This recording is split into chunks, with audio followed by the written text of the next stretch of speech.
Before we dive right into the Word of God, I just want to personally thank you for dropping by on our YouTube channel. This message was recorded during our weekly worship experience. So if you are in the area, visit us. We would love to worship with you in the flesh. I pray in Jesus' name that this message will become a fuel in the fire. So get your hearts ready. Ipinapanalangin ko sa Panginoon that God will divide this message into 1,000 different ways so that it will benefit your soul. Enjoy. Praise the Lord. John chapter 6, we're gonna read from verse 60 hanggang verse 67. John chapter 6, we are going to talk about one of the most famous passages in all of the scripture, but not really the story, but the sequel of that story and that miracle. In John chapter 6, verse 60. Many of his disciples said, "This is very hard to understand. How can anyone accept it?" Jesus was aware that his disciples were complaining. Everybody say complain. They were complaining, so Jesus said to them, "Does this offend you? Then what will you think if you see the Son of Man ascend to heaven again? The Spirit alone gives eternal life. Human effort accomplishes nothing. And the very words I have spoken to you are spirit and life, but some of you do not believe me. For Jesus knew from the very beginning which ones did not believe, and he knew who would betray him." Then Jesus said, "That is why I said that people cannot come to me unless the Father gives them to me." And at this point, verse 66, notice John 6:66. 6:66. John 6:66, at this point, many of disciples turned away and deserted him. Sa Gensly Lingo, at this point, many of his disciples turned away and unfollow his Instagram account. 67, and then Jesus turned to the 12 and asked, "Are you also going to leave?" What a question.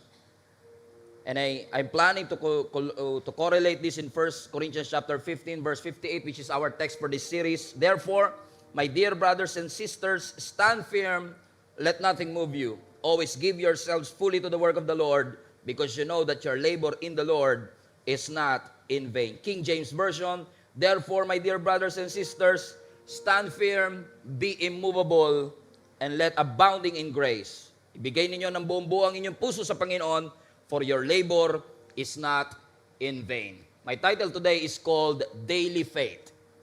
Daily Faith. Everybody shout faith. Everybody say daily. Amen. Pananampalatayang pang-araw-araw. Daily faith. Siguro lahat naman tayo may pananampalataya sa ating Panginoon. Tama ho ba?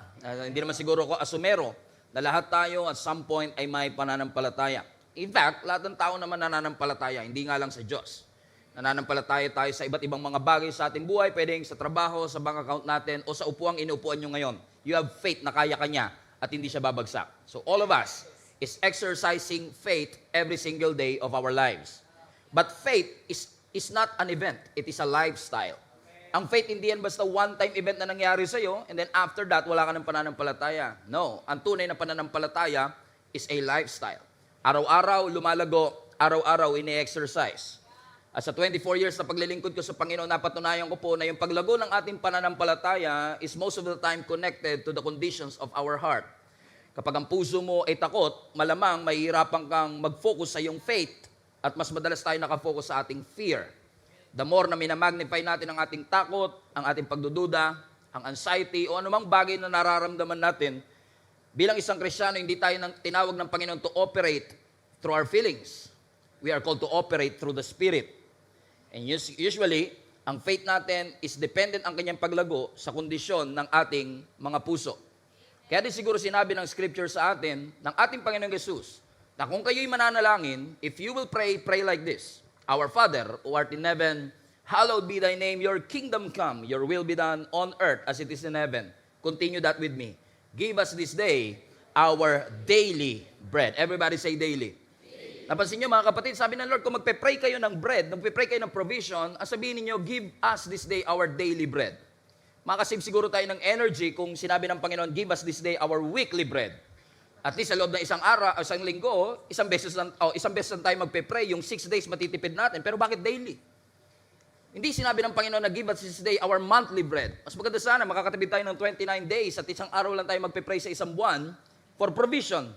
Parang less effort. Pero bakit sinabi ng Panginoon na daily? Mas maganda ko siguro sinabi ng Lord na give us this day our yearly bread. Out of 365 days, 364, hindi ka magpe-pray and only one prayer will cover the entire year. Pero bakit sinabi ng Lord na give us this day our daily bread?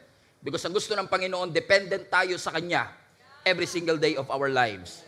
Hindi dahil hindi alam ng Diyos ang ating pangangailangan, kundi gusto ng Lord na i-exercise natin yung pananampalataya natin na hindi porket kumakain tayo today, may guarantee na kakain pa rin tayo bukas. That we have to exercise our faith, the lifestyle of our faith, our daily faith to believe that God will give provision in our daily living. Sinasabi ko po ito sa inyo mga kapatid kasi marami sa inyo, napatunayan nyo na po sa inyong buhay na ang Diyos naging tapat sa inyo sa matitinding pagsubok ng ating buhay. However, hindi ko po inaalis ang realidad na meron pong nandito ngayon na nakikinig sa akin na hindi nyo pa nararanasan ang pinakamatinding pagsubok na pagdadaanan nyo sa inyong buhay. Nakakatakot mang isipin, pero lahat tayo dadaan sa iba't ibang mas matitindi pang pagsubok in the future. At kailangan natin ng pananampalataya, hindi lang ngayon, kundi bukas. Ano, lagi kong tips sa mga preachers na tinuturuan ko, lagi ko sinasabi sa kanila, preach something that they will hear on a Sunday and they will apply on a Monday. Kasi ang totoong laban, hindi lang pag Sunday. Lahat ng tao masaya, encourage, hype na hype pagdating ng Sunday because every one of us are lifting the name of Jesus. Pero ang tunay na exercise at practice, paglabas mo pa lang sa elevator.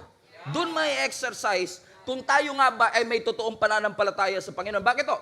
Kasi si Satan, hindi po siya takot sa ating yearly commitment. Hindi takot si Satan sa ating New Year's resolution. Hindi natatakot si Satan dahil umaattend tayo ng Sunday service every Sunday. Takot si Satan sa ating daily commitment. Takot si Satan sa ating daily discipline. Takot siya kapag nakikita kanyang nagbabasa bago pumasok sa opisina. Takot si Satan na nakikita niyang araw-araw. Yung hindi yung once a week lang, hindi ka nagsisimba every birthday lang. Hello. Amen? Kundi every single day of your life, yung iyong pananampalataya, pinapractice mo. Hindi takot si Satan sa ating sometimes faith. Takot si Satan sa ating daily faith. Alam niyo ibig sabihin ng sometimes faith? Sometimes I will pray, sometimes I will believe, sometimes I will read, sometimes I will ask the Lord this. Hindi takot si Satan sa sometimes faith. Takot si Satan sa daily faith. Yung faith na in-exercise natin every single day of our lives. Bakit, mga kapatid? Kasi alam ni Satan, ang Diyos natin, yung Diyos na sinasamba natin ay Diyos na tapat. Everybody say, God is faithful. Come on, say it like you mean it. God is faithful. I don't mean to insult your intelligence, but do you really know what God's faithfulness means? Because madalas tayo, di ba? Kino-confess natin God is faithful, but sometimes, dahil sa cliche na statement, minsan di na natin pinifigure out, ano nga ba talaga ibig sabihin when you say God is faithful? Now, when you say God is faithful, it doesn't mean that God is full of faith. Faithful. It doesn't mean that God is full of faith. When you say God is faithful, ibig sabihin yan, God is trustworthy. Mapagkakatiwalaan.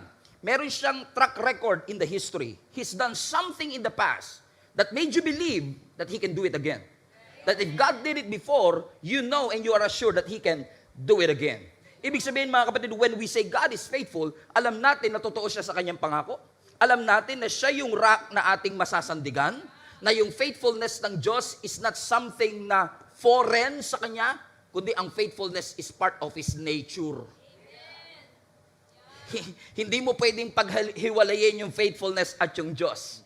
Amen. Na kung ang Diyos ay tapat ngayon, alam natin na merong kakayahan ang Diyos na magtatapat pa rin siya hanggang bukas. Ang sabi nga ng Psalms 119, the faithfulness of God extends through generation. Ibig sabihin, nakakatranscend siya from generation to generation. At lalo na kung magkakapamilya kayong nagsisimba rito, alam nyo yan, na kung tapat ang Lord sa mga lolo mo, nagtapat ang Diyos sa mga magulang mo, nagtapat ang Diyos sa iyo, and what makes you think na ang Diyos ay hindi magiging tapat sa mga anak at magiging apo mo? Because God's faithfulness transcends and extends through generation. Na kahit hindi tayo nagtatapat sa Panginoon, it will not nullify the faithfulness of God. Let me repeat, hindi porkit hindi katapat sa Diyos, mawawala na yung katapatan ng Panginoon. Not at all. Amen. Hindi yung unfaithfulness natin. Just because you are unfaithful doesn't mean that God is unfaithful too. In fact, sabi nga ng ng scripture, when we are faithless, God remains faithful. Kahit tayo walang pananampalataya, kahit tayo hindi tapat, kahit tayo nakakalimot, ang Diyos ay hindi po nakakalimot sa bawat isa sa atin. Ito exactly yung text na binabasa natin sa John chapter 6. Medyo may teaser lang ng konti kasi maaaring nung binabasa natin yung text natin sa verse 60 to 67, many of you are wondering, ano nga ba itong story na to? Parang hindi ko naman maintindihan yung binabasa ni Pastor Steven. So let me give you a context. Let's lay down the groundwork here. Actually, para maintindihan natin yung verse 60 to 67, we have to read all the way from verse 1. So we have to understand the whole chapter para mas maunawaan natin yung konteksto ng binabasa natin. So what happened in verse 1 is this. Pinerform ni Jesus ang isa sa pinaka-sikat na milagrong ginawa niya. Feeding of the 5,000. Are you familiar with the feeding of the 5,000?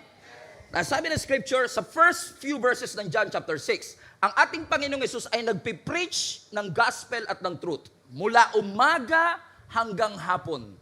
At ang tao hindi umaalis. Sana all.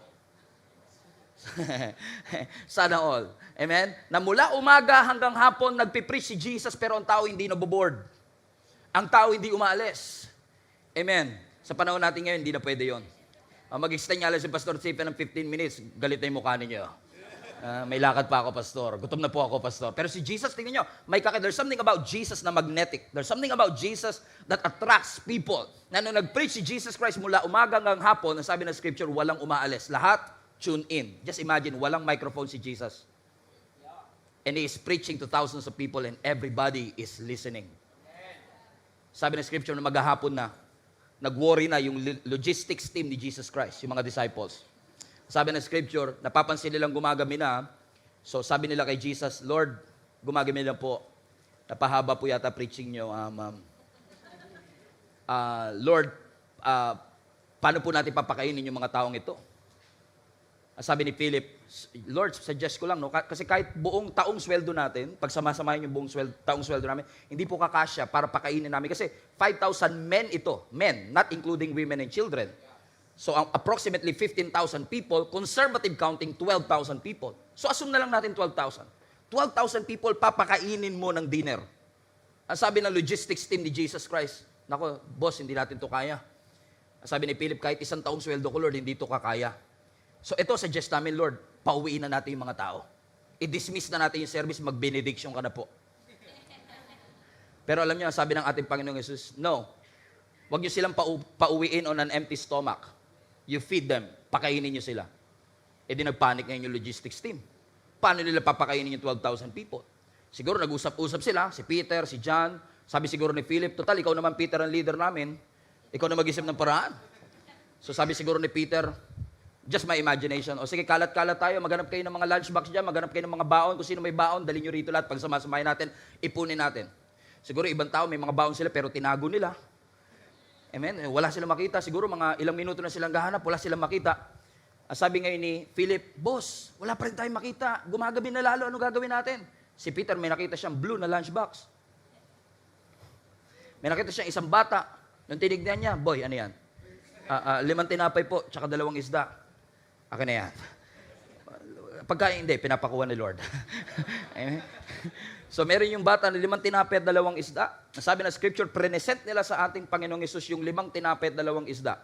This is a stupid question, but I will ask anyway. Kasya ba yung 5 tinapay at 2 isda para pakainin ng 12,000 people? Obviously not.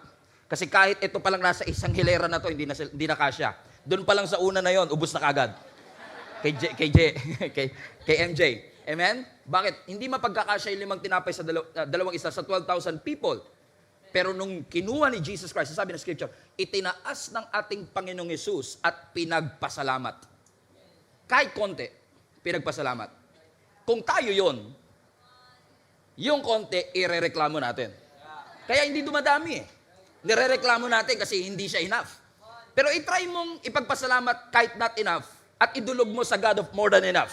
Magugulat ka mga kapatid sa kayang gawin ng Panginoon that He will supply and multiply your 5 loaves and 2 fishes. To cut the long story short, yung 5 gardenia at 2 ligo sardines, minultiply ng ating Panginoon and 12,000 people were able to be fed. Napakain silang lahat. Question, kailangan pa ba ni Jesus yung lunchbox ng bata para pakainin ng 12,000 people? No. Magsalita lang si Jesus, mabusog kayo. Busog na kagad sila. Kaya ni Lord John. Hindi niya kailangan ng lunchbox para busugin ang mga tao, right? Isang salita niya lang. Kung kaya niyang likahin ang mundo through His voice and through His word, definitely kaya niyang pakainin ng 12,000 people. Pero hindi niya ginawa. Ginamit niya yung resources ng bata na hindi kabilang sa 5,000. Yung discounted. Yun pa ang ginamit para magsilbing blessing sa 12,000 people. So kumain sila, busog na busog sila, 12 basket pa yung sobra nila. So inipon ng mga disciples yung 12 basket, bawat isang disciple may parte sila, pati si Judas may parte. Inipon nila lahat yon, sinakay nila ng bangka, inaaya nila si Jesus Christ, tawid na tayo papunta ng Capernaum.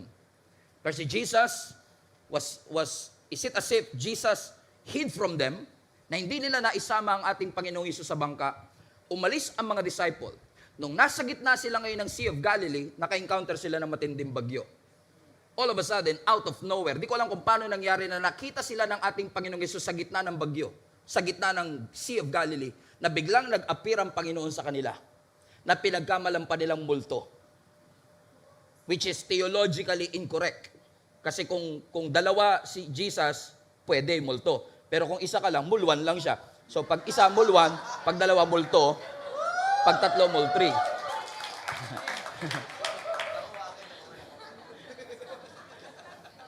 Luma na, taon-taon pa rin kayo Amen? So naglalakad si Jesus Christ, natakot yung 12 disciples na nakasakay, kasama yung 12 basket ng tira-tira dun sa... So technically, think about this, marami din nakakaalam na yung miracle of feeding of 5,000, yung miracle ng paglakad ni Jesus nangyari in the span of 24 hours. Magkasunod na incident. Look at that, one of the most amazing miracle happened on that very same day. The sabi ng scripture, dumating sila ng Capernaum, inakala ng mga tao na si Jesus, dahil hindi kasama ng mga disciples, nag-remain siya doon sa kung saan pinakain ni Jesus yung 12,000. Pero hindi nila alam, amen, si Lord supernaturally, nag-transition at nag-transport mula doon sa lugar kung saan niya pinakain yung mga tao, papunta ng Capernaum, nagulat pa sila. So nung nalaman ng mga tao, imagine niyo to, yung 12,000 people na si Jesus Christ nandun na sa Capernaum, ang ginawa ng mga tao, sumakay sila ng bangka. Amen. Naglakad muna sila, sumakay sila ng bangka at tumawid yung lahat ng 12,000 people para sundan si Jesus Christ. Bear that in mind.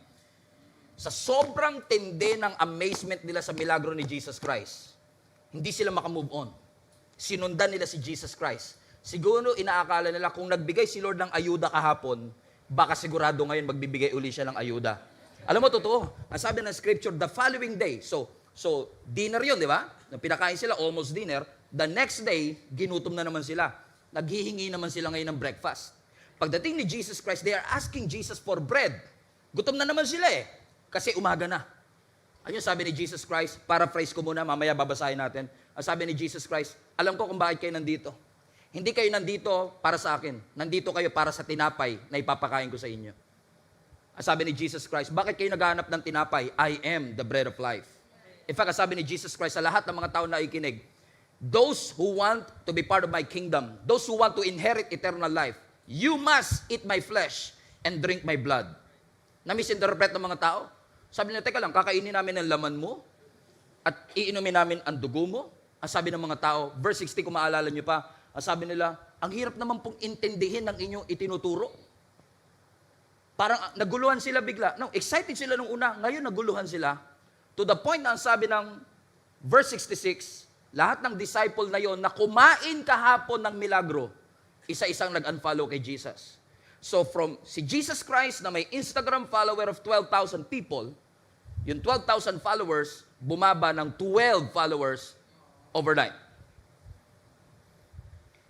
Amen? So the big question is this, what would cause thousands of people to unfollow Jesus that quick? Kasi kahapon lang, excited sila sa miracle. Kahapon lang, 12,000 ang follower ni Jesus Christ, at least. Pero ngayon, yung 12,000 biglang sabay-sabay na nag-unfollow, 12 na lang ang natira.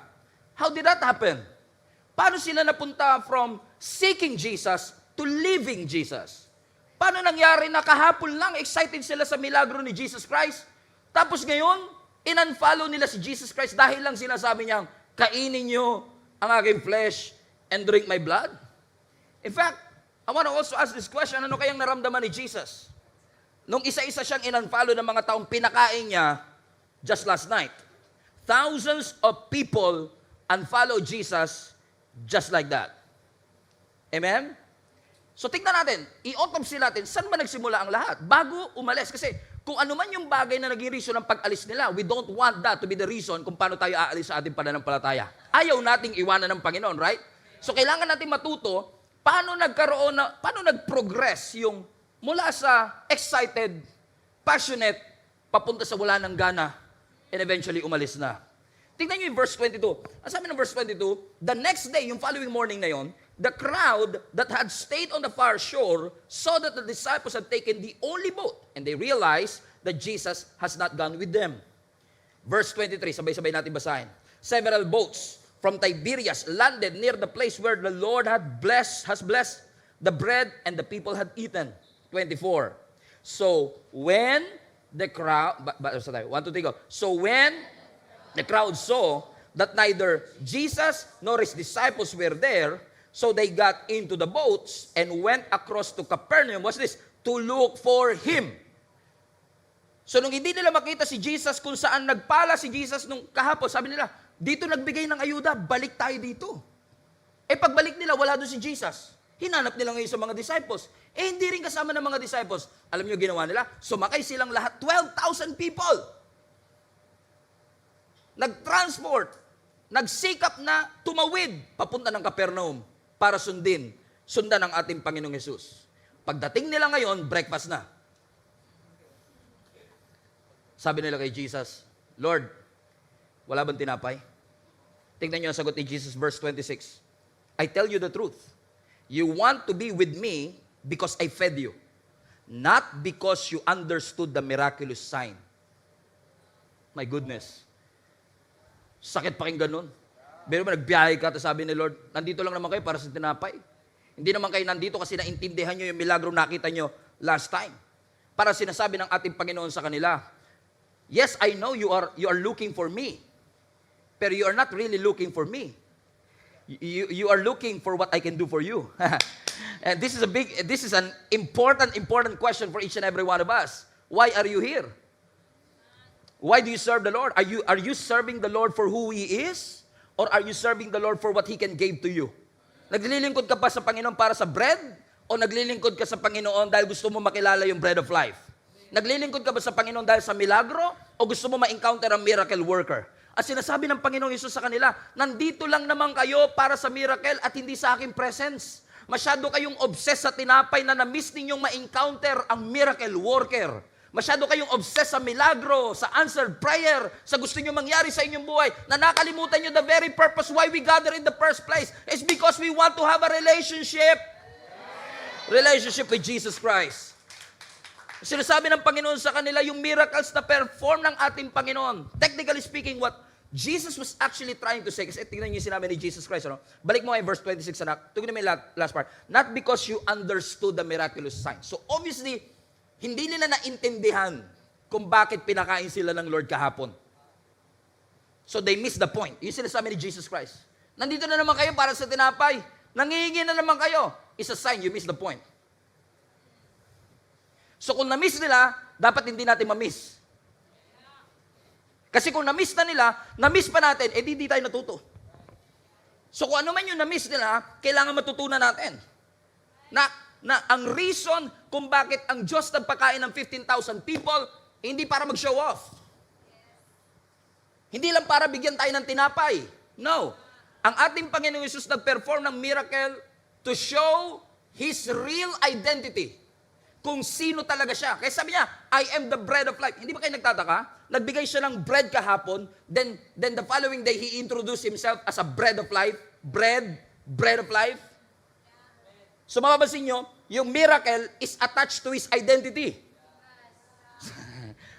Pastor, make it practical. So ibig sabihin, kapag nakakaranas ka ng milagro, hindi talaga basta gusto lang ng Lord bigyan ka ng milagro. Ang gusto niya, ma-encounter mo kung sino yung miracle worker. Nagkakasabay sinasabi ko mga kapatid, na yung miracle is actually a setup para makilala mo yung Diyos.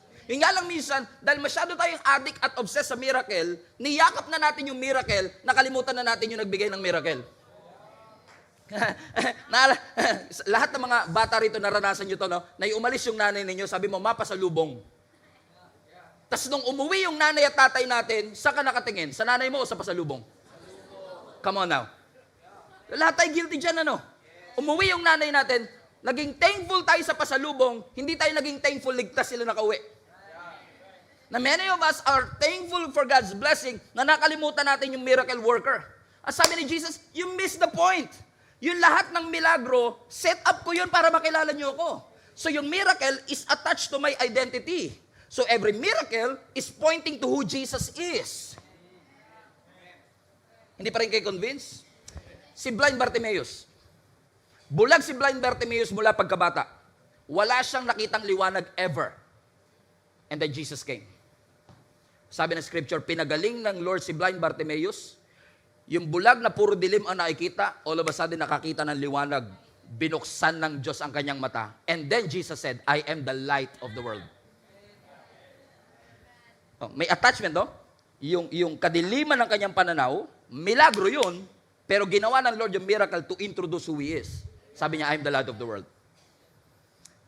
Hindi pa rin kayo convinced? Naalala niyo sa John chapter 4, yung babaeng Samaritana, na nag-iigib kapag tanghali lang. Dahil takot siya sa mga marites sa kanyang community. Amen? Kasi nga naman, 5 yung kanyang kinasama na hindi niya tunay na asawa, tapos yung kinakasama niyang pang-anim, hindi pa rin niya asawa, until na-meet niya yung pampitong lalaki, si Jesus Christ.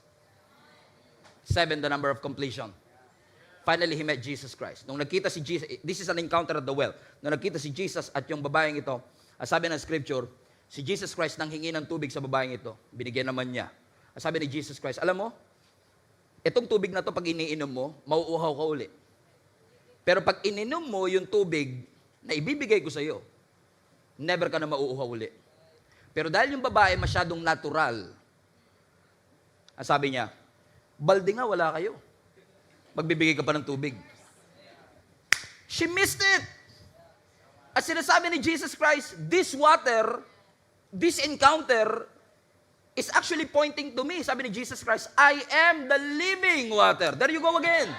So He's attaching the miracle to His identity. Still not convinced? Lazarus. Kilala natin si Lazarus. 4 days ng patay kasi si Jesus dinelay niya yung pagpunta. Sabi ng scripture, pagdating dun sa tomb, ang sabi ni Jesus Christ, buksan niyo yung bato. Nandun si Lazarus sa loob. Sumigaw ang ating Panginoong Yesus sa Aramaic, Lazarus! Kumi! Ibig sabihin, Lazarus, bangon! Buti na lang pinangalanan niya, nilagyan niya ng Lazarus. Kung sila bilang ni Jesus, bangon, lahat ng patay na katabi, no, babangon lahat yun. Kasi si Jesus yan eh. Nakakita tayo ng first thriller. Pero pinangalanan niya, sabi niya, Lazarus! Kumi! Bumangon si Lazarus. Lazarus resurrected from the dead. And then Jesus said, I am the resurrection and the life. So nakita niyo yung connection, mga kapatid? Pag bago pinakilala ni Jesus yung kanyang identity, pinakita muna niya ang kanyang milagro. So ginamit ng Lord ang milagro to introduce Himself. Na yung milagro is a setup for you to meet Jesus. So kapag pinagaling ka, hindi ka lang pinapagaling ng Lord for the sake na guminhawa ang pakiramdam mo. Pinapagaling ka niya kasi gusto niyang ma-encounter mo siya bilang nagpapagaling. Para kapag tinanong ka uli, sino si Jesus sa'yo? You will say, He is my healer. Bakit mo nasabi? Naranasan ko eh. Yung miracle na naranasan ko is a setup for me to encounter who He is. Yun nga lang, maraming tao masyadong obsessed at in love sa miracle, they miss Jesus. So, nung kinaumaga na humihingi na naman yung mga tao, asa na po yung tinapay? Gutom na po kami. Sabi siguro ni Jesus, hindi niyo pa rin gets. Bread is not enough. What you need is the bread of life. Hindi niyo ba nabasa yung Matthew chapter 4? Nung tinempt si Jesus Christ. Sabi niya, the man shall not live by bread alone, but by every word that comes from the mouth of God. Masyado kayo nagsisettle sa miracle, sa natural, sa temporal. Sabi ng Panginoon, magkukulang pa rin kayo kahit yan ang ipurso ninyo. Ang ino-offer ko sa inyo, supernatural. I'm offering myself to you. Kasi kapag ako, alam niyo, lalo tayo, no? Pag may mga pangangailangan tayo, di ba, gumagawa tayo ng ways to supply all our needs. Pag nag-amen kayo, parang hindi naman kayo nangailangan. Sige, ako na lang. Pero napansin nyo ba, minsan mauubusan ng natural na pamamaraan para makapag-supply. Pero maubusan man ng natural na pamamaraan, hindi mauubusan ng supernatural ways ng Diyos to get to you. Kasi kung gusto ka talagang pagpalain ng Panginoon, walang kahit sinong tao o anong sitwasyon na makakahadlang para yung blessing makarating sa iyo. At darating yung blessing na yun sa iyo on time. Hindi yan parang Lazada at Shopee na madidelay at maliligaw. Amen? So kung may dumating na blessing sa kapitbahay mo, sabi mo, akin dapat yun, naligaw yata yung deliverer. Hindi po siya naligaw, yung para sa'yo, darating talaga yung para sa'yo na yan. Gagawa ang Diyos. Kung kaya niyang pagsalitain yung camel, gagawin niya. Kung kaya niyang kausapin yung raven na scavenger bird, sarili nga hindi mapakain, tas inutusan ng Lord yung pagkain na yun, ihatid mo kay Elijah twice a day for 3.5 years. Kung kayang gawin ng Lord na pagsalitain ng camel at kausapin ng raven, kayang gawin ng Panginoon yun sa atin. Si Lord lang talaga ang kailangan natin eh. Yun talaga ang totoo. Kaya mo makasurvive ng 3 araw na walang tubig. Kaya mo makasurvive ng 8 minutes na walang oxygen. Kaya mo makasurvive ng 40 days na walang pagkain, pero hindi ka makakasurvive ng kahit 1 second kapag wala ang Panginoon. Jesus is all you need. Sabi ng Lord, hindi nyo kailangan yung tinapay. Ang kailangan nyo ako. Bread of life. Interested ba kayo sa sagot nila? Pagkatapos sabihin ni Jesus yun, o sige, ako na lang. Hindi naman yata kayo interested eh. Ano kaya sinagot nila? Tingnan nyo sinagot nila. Verse 30. So sinabi ni Jesus, I'm the bread of life. Tingnan nyo to. Sabi nila, okay, you are the bread of life, paraphrase. Oh, so show us a miraculous sign if you want us to believe in you. What can you do?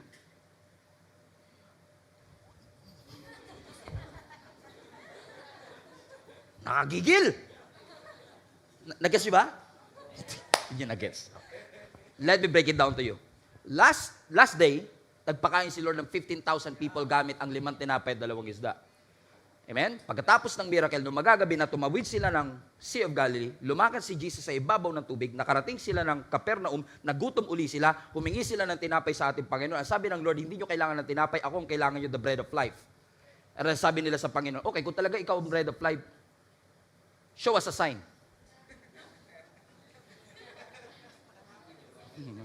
10% pala nakaget. Let me break it down to you. Last day, pinakain ng Lord ang 12,000 people. Gamit lang ang 5 tinapay at 2 isda. Pagkatapos doon, tumawid sila ng Sea of Galilee, lumakad si Jesus Christ sa ibabaw ng tubig, nakatawid sila ng Capernaum, humingi uli ng tao ng pagkain kasi nagutom sila. Ano sabi ni Jesus Christ, hindi nyo kailangan ng bread. Ang kailangan nyo, ako na bread of life. Ang sabi nila, kung talaga ikaw ang bread of life, show us a sign. Ano kaya mong gawin?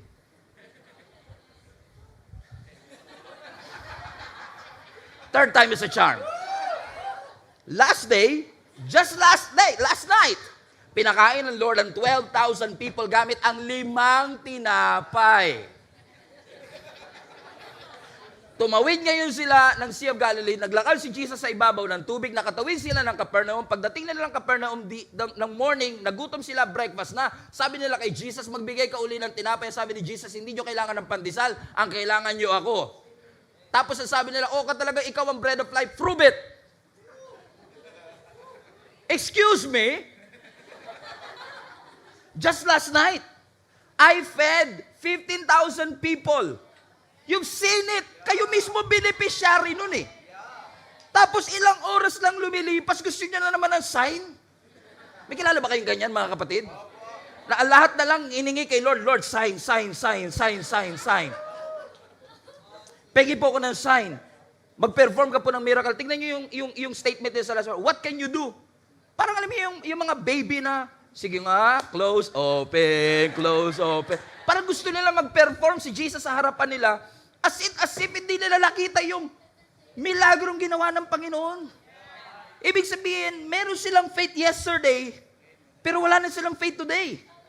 So yung faith nila hindi pang araw-araw. Yung faith nila is limited by their circumstance and their situation. They forgot yesterday's miracle. Ang sinusundan lang kasi nila, anong sign, anong milagro, anong kaya mong gawin. So technically speaking, impress sila sa milagro ni Jesus Christ, pero hindi nila na-encounter yung tunay na relationship na meron sila sa ating Panginoon. Sabi nila, prove it.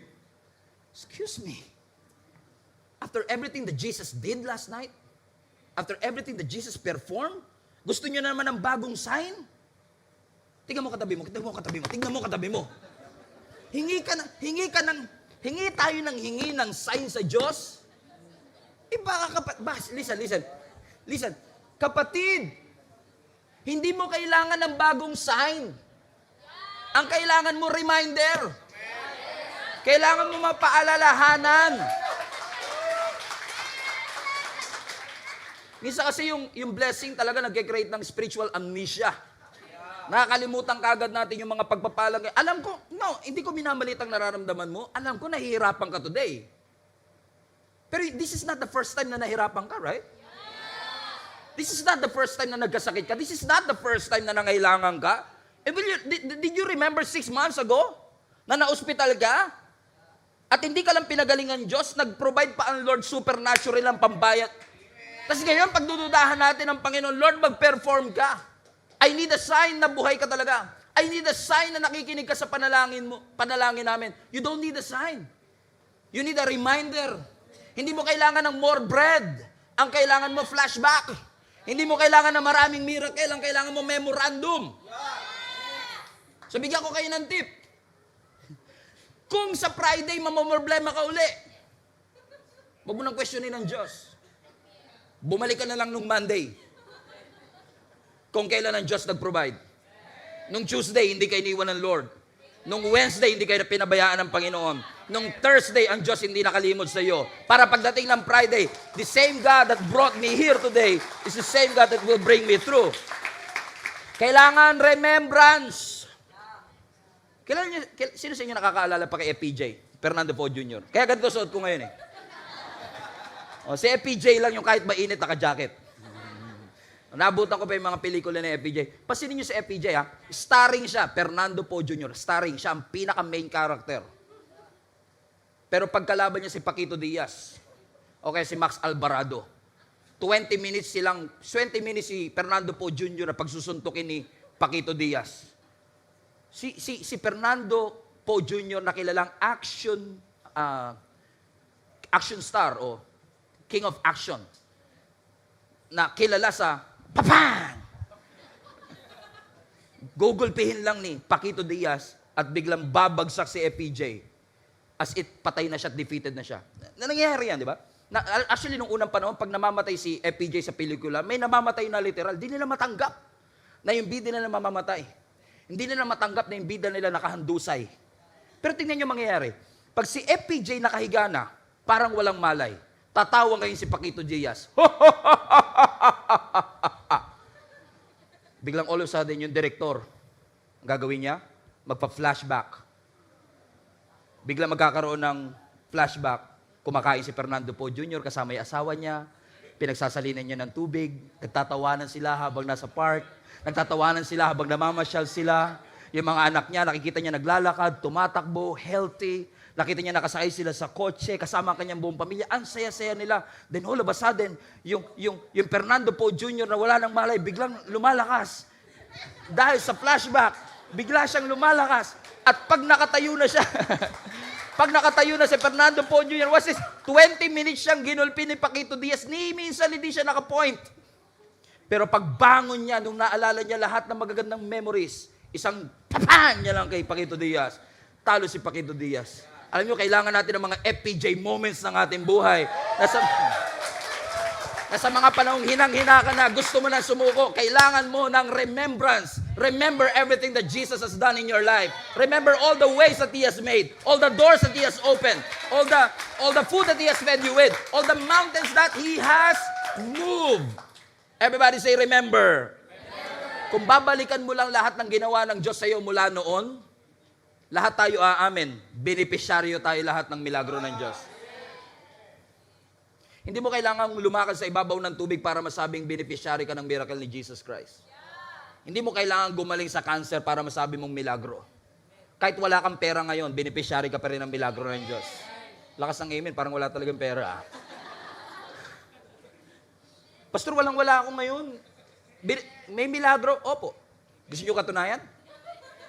Do you want me to prove to you na kahit walang-wala ka ngayon, blessed ka pa rin at may miracle pa rin sa buhay mo? Let me prove that to you. Gumising ka kaninang umaga.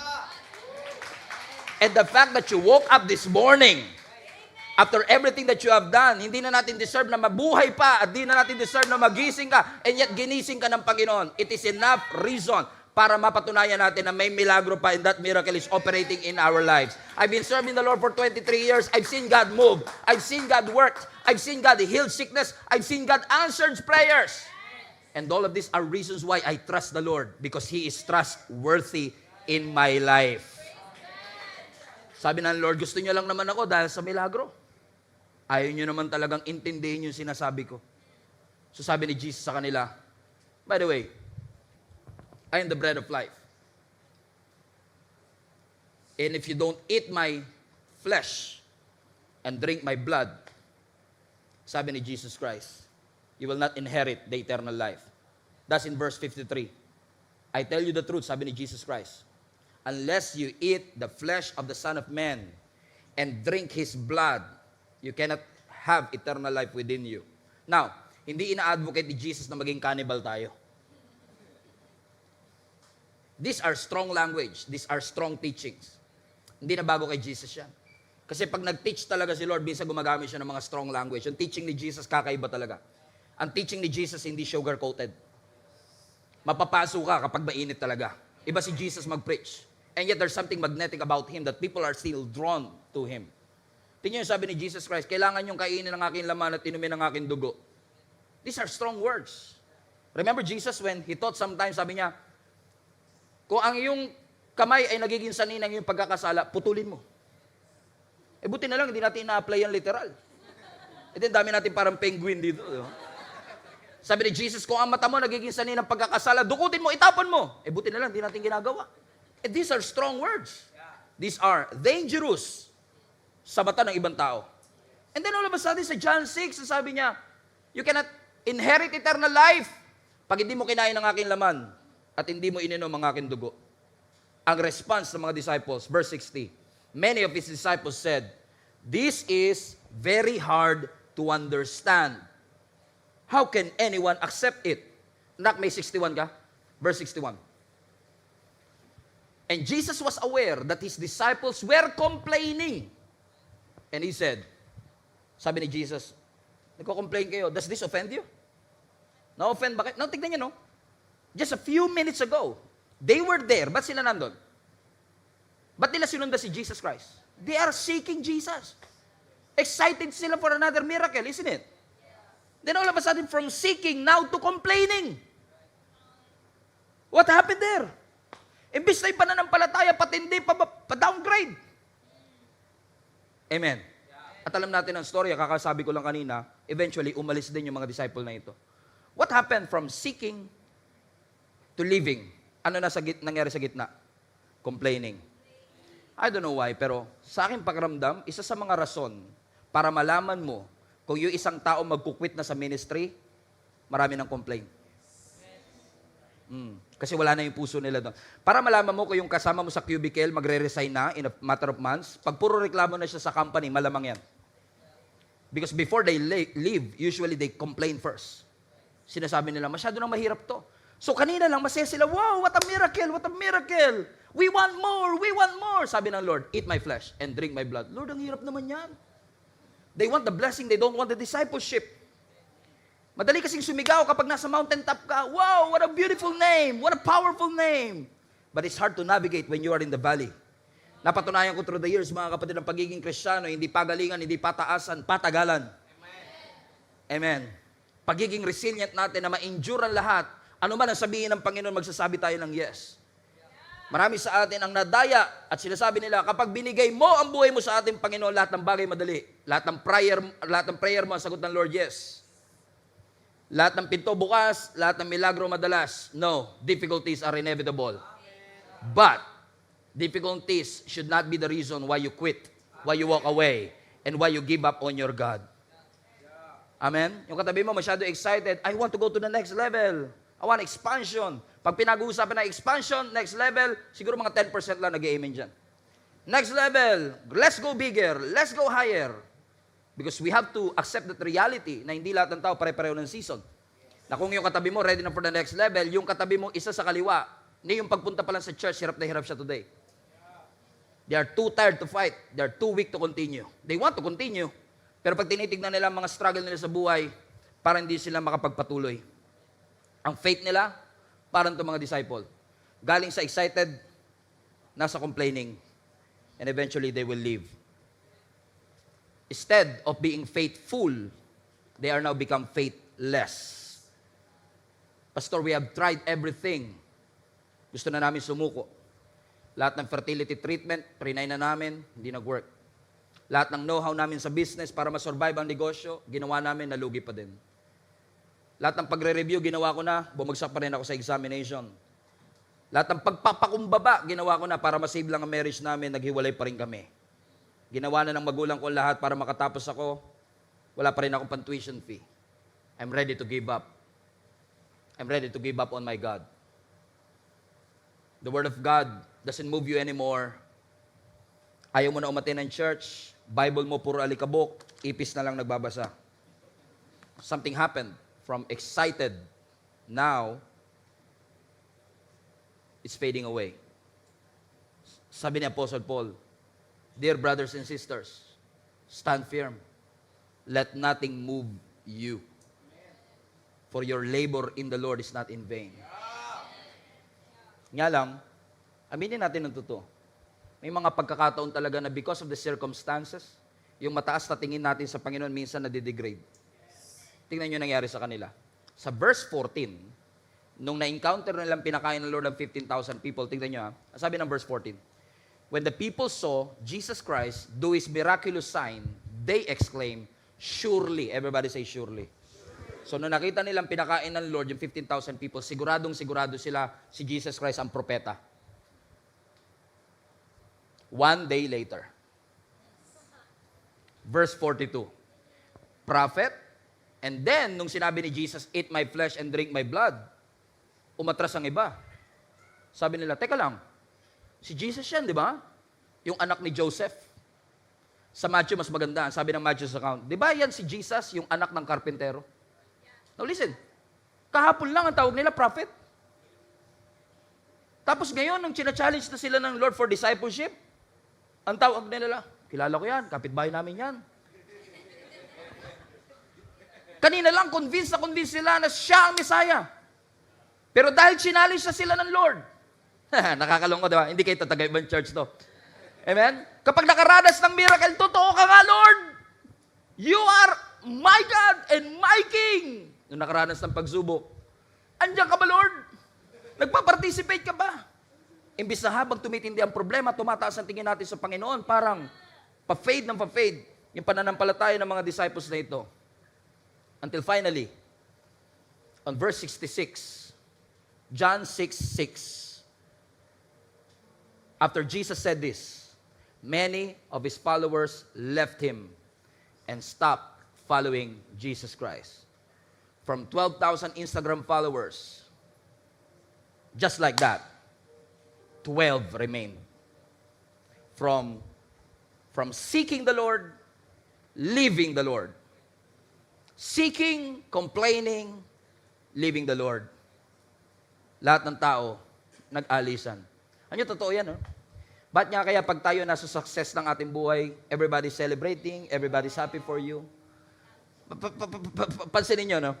Nung si Jesus nakapag-perform ng milagro, lahat ng tao, wow, Jesus, you're the prophet, you're Messiah, you're a good singer. But after Jesus challenged them, kilala ko yan, anak ng karpintero yan, at isa-isa silang nag-alisan. Ganun talaga yata, no? Pansinin nyo, pagka nag-post kayo ng birthday nyo, nag-post kayo ng birthday ninyo, yun yung pinakamaraming likes. Because people are kahit yung hindi mo kilalang friend mo pala sa Facebook, bumabati ng happy birthday. May malaking emoji pa. Nasa sobrang dami ng comments, hindi mo na mabasa. Pero pag nag-post ka na nasa ospital ka, sino yung mga nagre-reply? Sino sumasagot ng tawag mo pag tinawagan mo Mars? Kabado na kasi sila sa Mars eh. Kasi kasunod ng Mars, Jupiter. Pautang. Who are those people that will answer your call? Sa totoo lang, although kilala ko si Jesus, hindi siya dapat kaawaan kasi He's full of mercy. Pero sabi ko, kung ako nasa kalagayan ni Jesus, maawa ko sa sarili ko. Na isa-isang nag-alisan ng mga taong ito. At ang natira, ilan na lang? 12. Just yesterday, they are seeking Jesus. Another day, they are leaving Jesus. Yesterday, they were amazed at Jesus. The following day, they were offended by His teaching. And then, nung nag-alisa na ang lahat, ang natira ilan? 12. Hinarap ni Jesus yung 12 disciples. Verse 67. Ang sabi ni Jesus sa 12 disciples, kayo, gusto nyo rin ba umalis? My goodness. What if God is asking you that same question? Nag-alisa na lahat. Nag-give up na sila sa pananampalataya. Parami ng parami ngayon ang hindi na naniniwala sa Diyos. Ikaw, naniniwala ka pa rin ba sa Diyos? Nananampalataya ka pa rin ba na magpo-provide siya? Kasama ka rin ba nila na nandun lang kapag ka nakakaranas ng miracle at nakakalimot pag may mga challenges, na pagdududahan ng kakayanan ng Diyos? Bilib na bilib sa Diyos kapag nakaranas ng milagro, pero pag dumaranas ng pagsubok, nawawala yung tiwala natin sa ating Panginoon? Siguro dahil ang mga tao talaga, they are leaving God because they want convenient and comfortable Christianity. There is no such thing. There's no such thing as comfortable and convenient Christianity. Sabi ni Jesus, do you want to follow me? Carry the cross and follow me. That's not convenient. Sabi ni Jesus, do you want to be recognized as a follower of Jesus Christ? Love your enemy. That's not easy. And then sabi ni Jesus Christ, you want to inherit the kingdom? You want to inherit eternal life? Eat my flesh. Drink my blood. Sabi nila, we cannot accept that truth. And isa-isa nilang iniwan ang ating Panginoong Yesus. Huwag natin gagawin yun, kapatid. Iwan ka na ng lahat, iwanan mo na ang lahat, huwag mo lang iwanan ng Panginoon. Kasi pag iniwanan mo ang Panginoon, sino pang matitira sa iyo? Ano pang matitira sa atin? Lagi natin tatandaan na may kayang ibigay ang Diyos na hindi kayang ibigay ng mundong ito. May mga kayang ibigay ang Diyos na hindi kayang bili ng pera. May mga kayang ibigay ang Diyos na hindi mariresolve ng degree natin o natapos natin. May mga bagay dito sa mundong ito na hindi mapoprovide ng mga kaibigan natin, at may mga bagay dito sa mundong ito na hindi mapapagaling ng doktor. Doctors can cure, but only God can heal. We need faith that is consistent, na hindi lang tayo mananalangin, lalapit, dudulog sa Panginoon when we feel like it. I want to challenge you to pray every single day. Pray without ceasing. Read your Bible every day. Attend church as often as you can. Why? Kasi kailangan natin yung pananampalataya na yun. Pananampalatayang pang-araw-araw. Pananampalatayang hindi susuko. Pananampalatayang hindi mag-give up sa mga pagsubok ng ating buhay. That instead of focusing on the pressures of life, you focus on the power of God in your life. Sabi ng Lord, kapag ginawa mo yan, James 1:12, blessed are those who perseveres under trial. Pinagpala ang lahat ng taong nagtitiis. Lahat ng tao dumadaan sa trials, pero hindi lahat nakakapagtiis. Sabi ng Panginoon, pinagpala ang lahat ng nagpe-persevere under trial, because when He stood the test, kapag napagtagumpayan mo yung examination, pag pumasa ka dun sa examination, when you go through hell at hindi mo give up ang faith mo, when you walk through the fire and you're not burned, walk through the water and not drown, ang sabi ng Scripture, you will receive the crown of life that God has promised to those who loved Him. May kaakibat na reward mula sa ating Panginoon. In fact, sabi ng 1 Corinthians 15:58, King James Version, stand firm, be immovable. And I didn't use that version last week because sabi ko sa sarili ko, parang synonymous ang stand firm sa immovable. Kaya ang ginamit nating version, NLT, stand firm, let nothing move you. Kasi parang synonymous yung stand firm at immovable. And then, I find out that in the original Greek, there is a difference between standing firm and being immovable. Na kapag nag-stand firm ka, you're faithful. That's given. Pero kapag ikaw ay immovable, you are faithful for a long time. Ibig sabihin, tiniis mo lahat, pero nanatili ka sa iyong pananampalataya. Hindi mo ginibap ang iyong pananampalataya. Hindi mo hinayaan na iyong pananampalataya ang maging casualty ng mga pagsubok na iyong pinagdadaanan. What a wonderful truth that I want each and every one of you to be reminded of, mga kapatid. Mawawala ang lahat, pero wag mo hayaan na mawala ang presensya ng Panginoon sa iyong buhay. Para masabi natin ang sinasabi ni Apostle Paul sa 2 Timothy chapter 4, I have fought the good fight. I have finished the race. And I've remained faithful.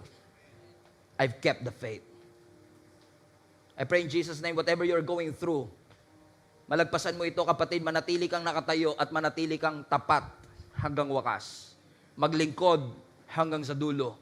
Hindi mag-give up, hindi magkukwit. Daranas ng pagsubok, iiyak minsan, mapoprostrate minsan, magtatanong minsan, pero hindi ako mag-give up. Kasi alam ko, pagkatapos ng lahat ng ito, mas matindi yung reward na nag-aantay sa akin kaysa sa mga challenges na aking pinagdadaanan sa mga oras na ito. Come on, let's give Him some praise. Palapakan natin ang ating Panginoon. Hello Global Family, thank you for watching. If this message have impacted your life, please consider subscribing. Let us know in the comments what God spoke to you today. Where are you streaming from? Or how can we pray for you? We pray in Jesus' name that we will continue to advance God's kingdom through the spreading of His Word through this online platform that we have. If you want to support the ministry of Jesus is Alive community, I want to encourage you to support financially and give. Go to our website, gsmnb.com/give, for you to know all the ways that you can support this ministry. I hope to see you soon. God bless you.